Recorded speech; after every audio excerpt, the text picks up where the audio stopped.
Hello साथियों, इस video में आपको बताऊंगा कि कर्क रेखा पर स्थित भारत के राज्य कौन कौन से हैं और ट्रिक मैं बताऊंगा। और मैं साथ ही में बताऊंगा कि कर्क रेखा पर स्थित देश बताऊंगा और उसका ट्रिक भी बताऊंगा, जिससे आप कभी भी इस चीज़ को कभी मत भूलिएगा, क्योंकि इससे क्वेश्चन उठते हैं कि कर्क रेखा पर स्थित राज्य और इसके इंपॉर्टेंट फैक्ट और देश और इंपॉर्टेंट फैक्ट। तो चलिए स्टार्ट करें। देखिए, पहले है कि कर्क रेखा पर स्थित भारत के राज्य को हम कैसे याद करेंगे।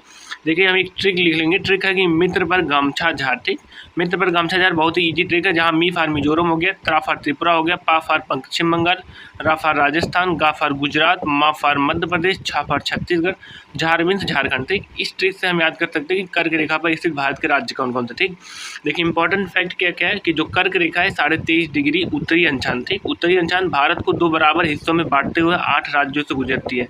कर्क रेखा 23.5 डिग्री उत्तरी अंशान भारत को 2 बराबर हिस्सों में बांटते हुए इन 8 राज्यों से होकर गुजरती है तथा 82.5 डिग्री पूर्वी देशांतर इलाहाबाद नैनी से होकर गुजरती थी।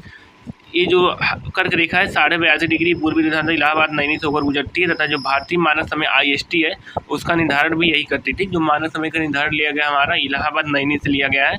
ठीक, जो GMT से 5.5 घंटे आगे। ठीक, ये बात आपको पता थी कि नहीं पता थी कि जो हमारा समय है वो इलाहाबाद नैनी से लिया गया। ठीक, जो GMT से 5.5 घंटे आगे भी है।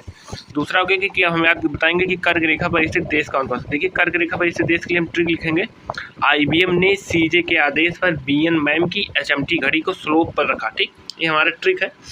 देखिए, इसमें कौन कौन से देश है। I for India, B for Bangladesh, M for Mexico, C for China, J for Japan, B for Vietnam, N for niger, M for Mali, A for Algeria, M for मिस्र, HMT मतलब हो गया H for Hong Kong, M for Myanmar, T for Taiwan. ठीक, फिर है slope का हो गया S for Saudi Arab, L for Libya, O for Oman, P for Pakistan. ठीक, ये ट्रिक जो आपका है IBM ने CJ के आधार पर BMM की HMT घड़ी को स्लोप पर रखा। इससे आप बता सकते हैं कि कर्क रेखा पर स्थित कौन कौन से देश हैं। ठीक, जो मैंने नीचे अंडरलाइन किया हो। देखिए फैक्ट क्या है इसमें। फैक्ट है कि भूमध्य रेखा के उत्तर में 23.5 डिग्री अंशांश को ही कर्क रेखा कहते हैं। ठीक, जो भूमध्य रेखा या विषुवत रेखा के उत्तर में 23.5 डिग्री अंशांश होता है उसी को हम कर्क रेखा कहते हैं। ठीक, इन ट्रिक से मैं आपको पूरी वीडियो में बता दूँ, ये आप कभी नहीं भूलेंगे। वैसे आप रट्टा मारते मारते थक जाएंगे, लेकिन इसको आप बिना रट्टा मारे याद कर सकते हैं कि कर्क रेखा पर स्थित देश और कर्क रेखा पर स्थित भारत के राज्य।